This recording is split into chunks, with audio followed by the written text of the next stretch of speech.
Today we've got a great story of revenge against a roommate who always leaves a mess. We'll get into that in a bit, but first, how I took down a career saboteur. It all started when a new colleague joined our ragtag bunch of systems engineers deploying ground-based radars around the world. From day one, I could tell that there was something off about him. He had these weird mannerisms of always trying to one-up someone else's story and be the center of attention. He struck me as one of those guys who would look you in the eye and smile as he sinks the knife into your back and kiss the wound after getting what he wants. He was also one of those guys who tried to steal everyone else's thunder. Needless to say, he was overly ambitious, constantly trying to undermine me and take credit for my work. I tried to brush it off, hoping it was just a phase, but things only escalated. One day, I discovered he was spreading false rumors about me to senior management, trying to sabotage my career. Basically, this sniveling bench butt punk tried telling management I was drinking on the job, appeared high, was very combative and threatening, and an insider threat as he saw me always carrying around external hard drives and must be stealing corporate data.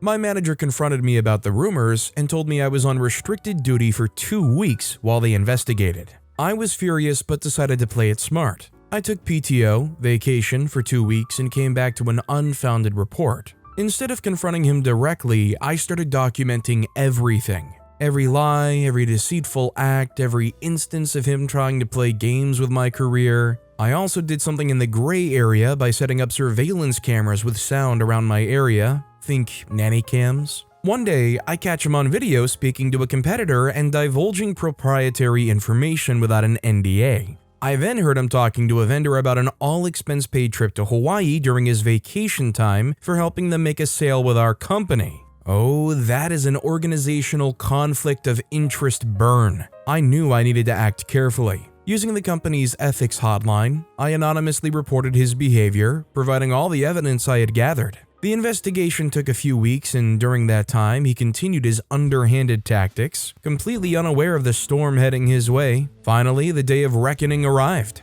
I was at my desk when I saw 2 HR representatives and a security guard walking toward him. They escorted him out of the building, and as he passed by my desk, he gave me a cold, knowing stare. He knew it was me who had reported him. I stood up, looked him straight in the eyes, and said, "Next time, find a toy and don't play with me." Yeah, HR did write me up for that line after taking out the trash. At the time, I thought it was well worth it. It doesn't surprise me that in all of places, something that deals with ground-based radars from around the world has an HR that actually does something. And not just does something, obviously they dealt with the guy that was doing all this nefarious stuff and whatnot, but OP just making that comment as they were on their way out, getting in trouble themselves, you can tell HR does not play around. Low MK2 Golf Road. I don't know what it is with radar engineering people. The good ones are good, but the bad ones are bad. Good job in getting him out. Been in radar for 20 years. What a weird bunch of people we have. As I was reading this, I was hoping you weren't a coworker of mine who's going through some rough crap right now. Of course, management isn't doing freak all to help. Your story started off close to what she's going through.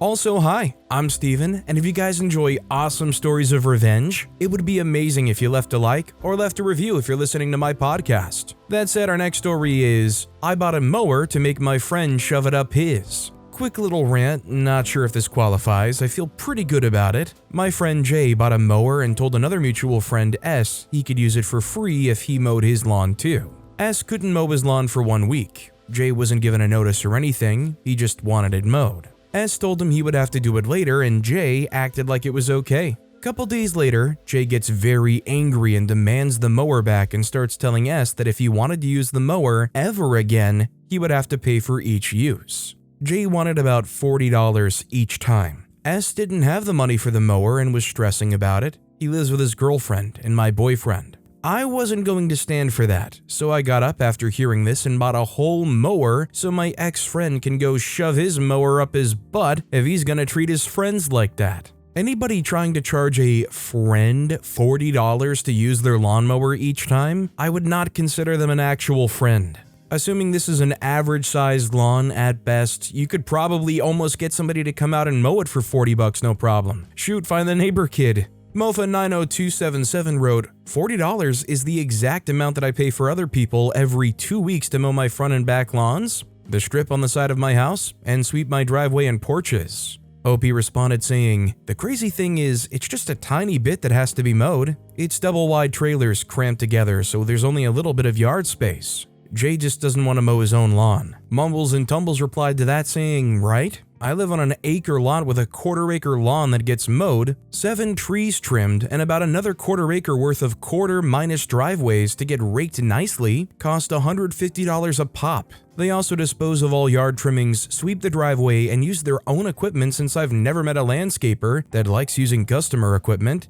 Jay is an idiot." Our next story is not my revenge, but some justice. I was flying solo in my early 20s at a small airport in Europe, waiting to pass through security in the very early morning. Because of the time, the line for security was not too long, maybe 20 or so people waiting. I was only traveling with a large backpack. There was only one agent serving the whole line. There was a couple queued behind me with a big rolling suitcase which they were pushing in front of them. As the line crawled forward and I took a few steps forward to close the gap, the woman pushing her suitcase rammed into the back of my legs. At first, I didn't react because accidents happen and I wasn't injured or anything, but then it happened again and again.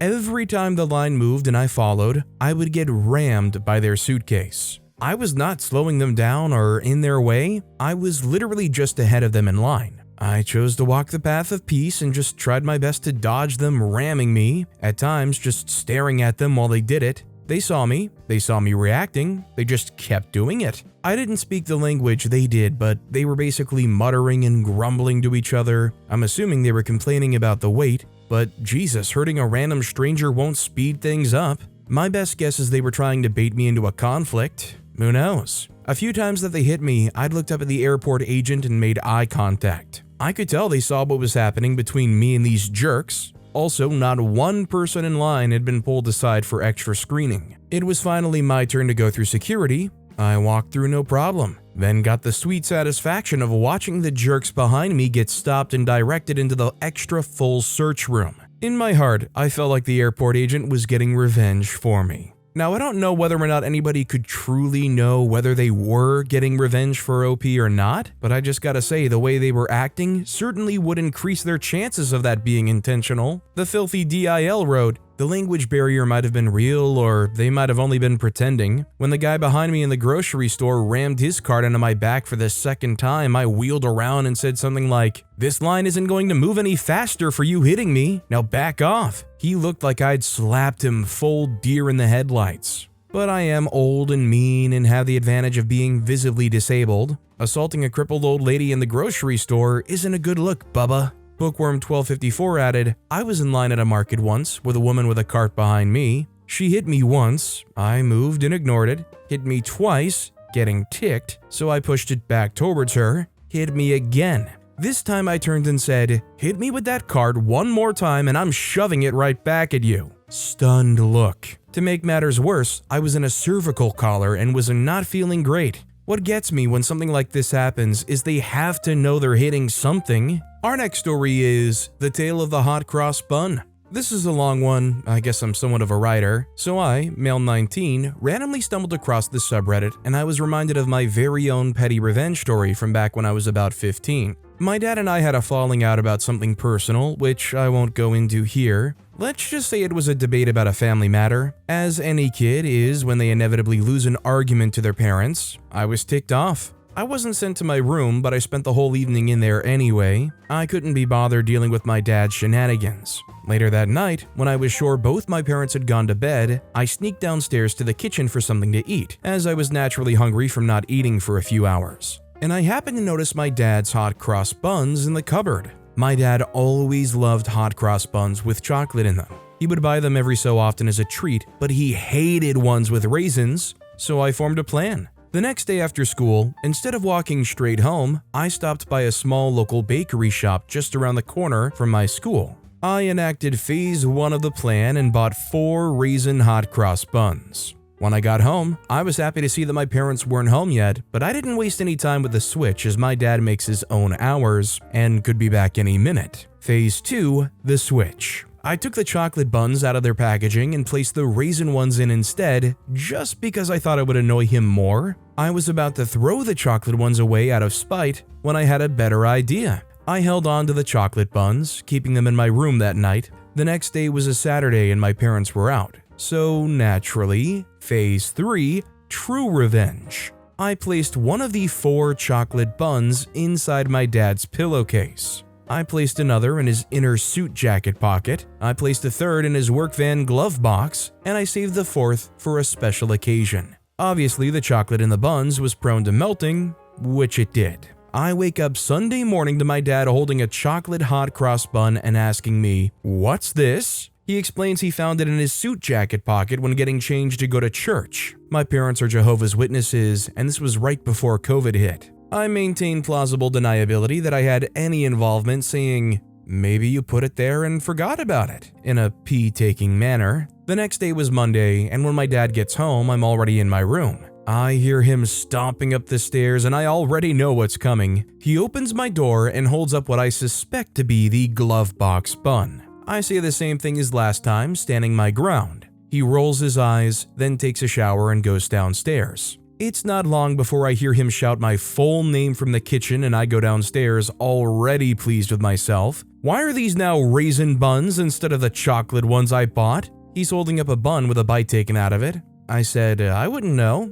Maybe they were in the wrong packaging," I say, fully aware that he knows what's happening. That night, he goes to bed around 11:30. I heard him close the bedroom door. It was only 3 minutes later he burst into my room with a dressing gown on, holding the flat and half-melted bun. The thing is, I'd already started eating the 4th chocolate bun that I saved by the time he came into my room. With one hand, I'm holding the bun, and with the other hand, I give him a thumbs up. He just tosses the pillowcase bun onto my bedroom floor and walks out saying nothing. He laughs about the whole ordeal now. He even conceded recently that I had indeed won the argument. Does this count as winning an argument? Like, I'm just imagining some debate club competition going on and the other person goes, "Oh yeah, well look under your podium and there's a chocolate hot cross bun under there." MACQUAY92 wrote, "Screenplay of some super stupid horror movie, Hot Cross Bun Raisin." Our next story is Petty Revenge Home Sale. The mow the lawn post reminded me of a story from my 20s. When my parents retired, they moved a few thousand kilometers away. The sale went well. Final walkthrough was supposed to be at 4 p.m. on whatever day. This was about 30 in the early 90s, so some things are a little vague. Growing up in the burbs, we never locked our doors. The days before the walkthrough, I helped my parents pack a few things, but the movers did most of the packing the day before. The only things left unpacked were my parents' bed, a couple of suitcases, etc. for their drive to their new place. 8 a.m. on the occupancy day, the buyer walks into my parents' home while they're getting ready to leave. My mother was in the shower, Dad was eating breakfast. Dad, a big guy, had confronted the guy and said he'd beat his butt if he didn't leave right now. The realtor was absolutely no help. Naturally, my parents freaked out and called me a bit later, so I did what any 22-year-old jerk would. I removed every light fixture and left them on the living room floor. I had removed every light bulb and left them around the house, even a couple in the heat vents. I removed every switch plate and left them in the kitchen sink. The little screws they use were sprinkled around the house. I peeled off every sticker on the electrical breaker panel so you couldn't read which breaker fed which room. I took the TV antenna rotor. It's the thing that turned the TV antenna on the roof, allowing you to tune into different stations. It wasn't in the sale contract. I removed the dishwasher, turned off the water to it, and put it back in. I removed all the doorknobs and tossed them all into the crawl space. The buyer tried to back out, but when my dad said, "Go ahead, I'll call the police about you breaking and entering this morning," and technically nothing had been damaged or removed, good luck with that. They got the check at 4 o'clock as scheduled from the notary. So I guess the story's kind of missing some context here because, if they go and they knock on the doors or whatever, they show up.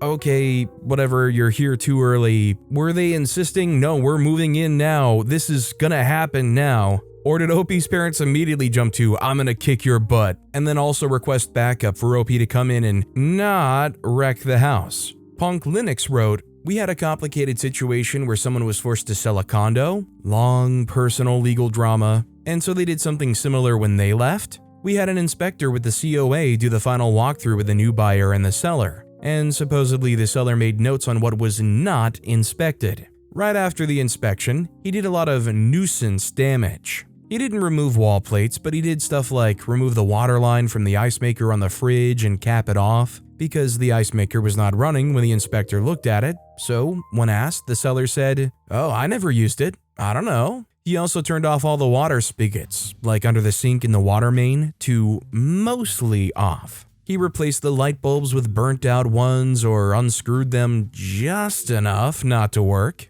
There was a lot of stuff the buyer told me he did. He gained access by waiting until the keys were handed over and then broke in via an unlocked sliding glass door late one night before the buyer moved in and did all this stuff. None of it was damage per se. All of it was fixable and in a legal gray area. It was just petty. Our COA has had to deal with a lot worse, like people who lost their units in a foreclosure or a divorce who absolutely wrecked the interior down to the studs before they left. It doesn't happen that often, but it does happen. Our next story is Disgusting Sleepout Owner. When I was studying in the city, I had moved in with my brother. The deal was that I could stay until their second child came. Well, second pregnancy happened fast for my brother and sister-in-law, and I looked for a new little room or dwelling. I found a place, a backyard sleepout, through Facebook. It seemed completely comfortable and affordable, and the accommodation was found on a page for similar interests. I didn't go and inspect the sleepout or meet the owners. I moved in and seemed all okay, but I realized that in the house, where I would share bathroom, kitchen, and laundry, was a messy hoarder-like situation.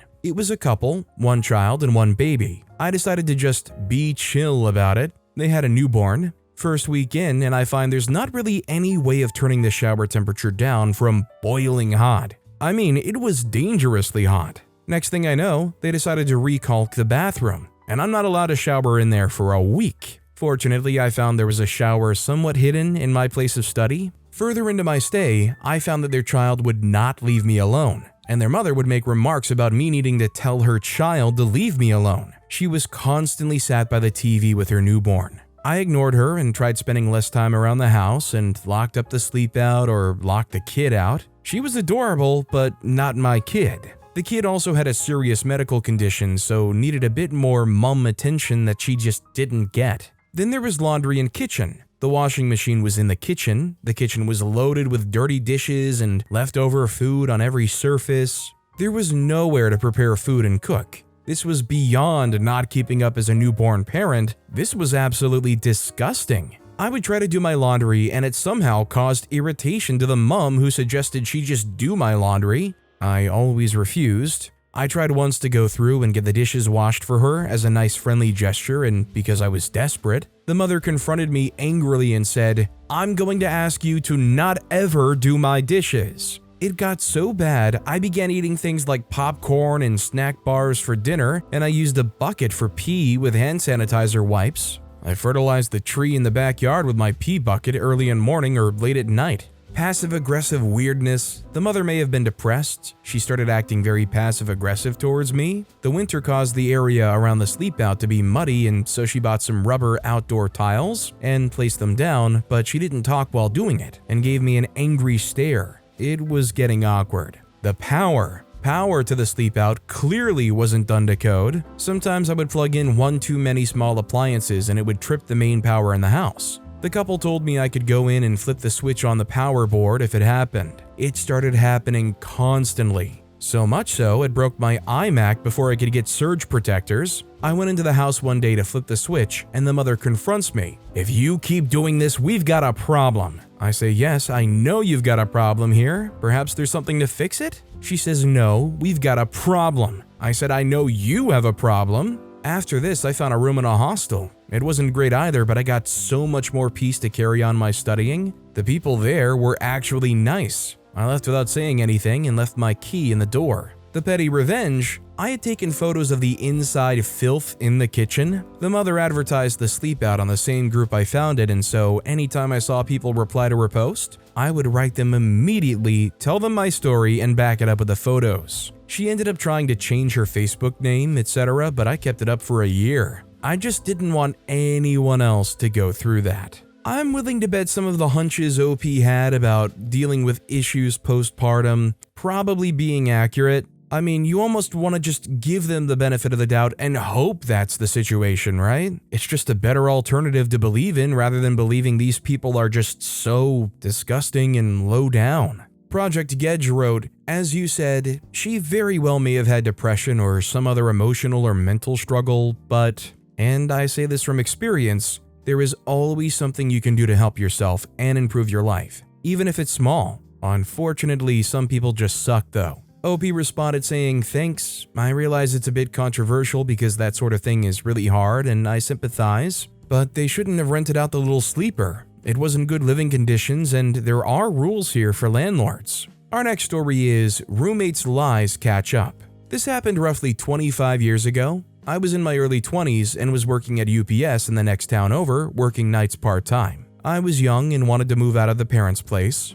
I had a couple friends that had a spare room. Let's call them Tony and Josh. I had known them for a couple of years at that point and got along great. We agreed on a monthly rate and I moved in. A couple of weeks after I moved in, Josh comes up to me and tells me he talked to Tony and they needed 50 more a month for me than we agreed to. I was ticked because my budget was tight. I probably would not have moved if I had known. There were a number of small problems, but nothing too major, I thought, but enough little things that I started looking for a new place right away. A couple months later, I find another place with a couple new friends I had made in the last 2 months. I informed Tony and Josh I was moving out and the date. They were both surprised, but Josh was a bit angry. Tony the next day stops me to talk, asking why I was leaving. I told him that the two of them raising my rent right after I moved in, plus the minor other issues, meant I wanted out. He said, "Raised your rent? What are you talking about? I'm paying extra so that you could stay here." That is when I found out Josh, who has the master bedroom and bathroom and 3 times the space I had, was getting his rent for $50 a month, and Tony and I paid the rest.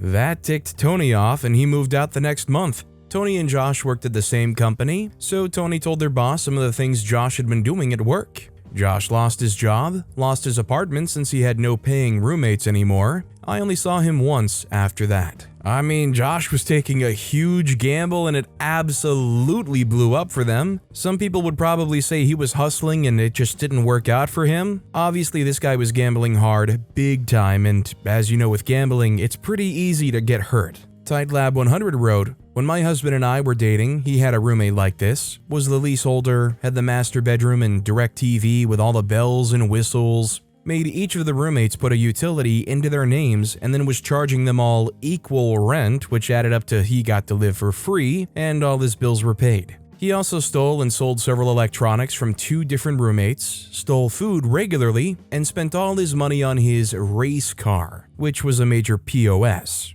Well, each of the roommates started wising up and moved out within 2 weeks of each other. He had the audacity to call the cops and say none of them had paid rent or utilities, so when the cops showed up at each of the new houses, the old roommates provided receipts. So he got into trouble instead and lost the house and had to sell basically everything he owned. OP responded saying, "Man, I left out a ton in my story to keep it reasonably short. A short list of things Josh did to me in the 3 or 4 months I was living there. Moved his brother in rent-free with a job of cleaning, except I got chewed out by Josh for not helping his brother. Josh, while I was there, started training for wrestling. One day before work, I went shopping. It was supposed to be my groceries for a week. I get home after work and it was all eaten by his wrestling buddies. I didn't even get a sorry. He would smoke so much weed that one day I thought the apartment was in a fire when I opened the front door. I had to put a towel under my bedroom door, the smoke was so thick. I was banned from going into his room because I had long hair. In the 4 months I lived there, the power got turned off twice and he was angry at me for not paying the man at the door to keep the power on with my own money. I could go on, but I'm sure you get the idea."